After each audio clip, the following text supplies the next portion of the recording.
શહેરમાં સામે આવ્યો છે વિચિત્ર કિસ્સો। 23 વર્ષની શિક્ષિકા 11 વર્ષના વિદ્યાર્થીને ભગાડી ગઈ છે। પૂર્ણા પર્વત પાટિયા વિસ્તારની શિક્ષિકાની કરતૂત સામે આવી છે। પોતાની પાસે 3 વર્ષથી ભણતા વિદ્યાર્થીને તે ભગાડી ગઈ હતી। 3 વર્ષથી વિદ્યાર્થી શિક્ષિકા પાસે ટ્યુશન ક્લાસીસ માટે જતો હતો। કિશોરના પિતાએ અપહરણનો ગુનો નોંધાવ્યો છે।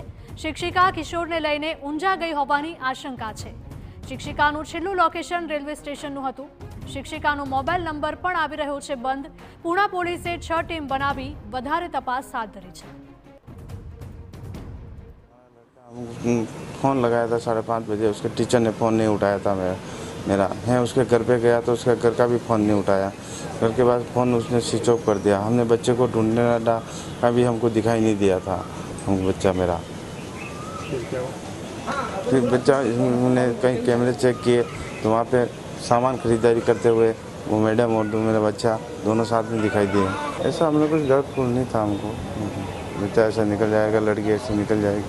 हाल पूर्णा पोलीसे फरियादीनी फरियाद मुजब अपहरणનો ગુનો નોંધેલ છે અને જે જગ્યાએથી દીકરો ગુમ થયેલ છે તે જગ્યાના સીસીટીવી તેમજ સુરત શહેરના અન્ય સીસીટીવી ટ્રેક કરવામાં આવેલ છે તેમજ આ બાબતે જે જવા અંગે તપાસ દરમિયાન મેક માય ટ્રીપ ઉપર પણ જે તે ટીચરે પોતે ઓનલાઈન ટિકિટનું બુકિંગ કરાવેલ છે તેવું તપાસમાં જાણવા મળેલ છે।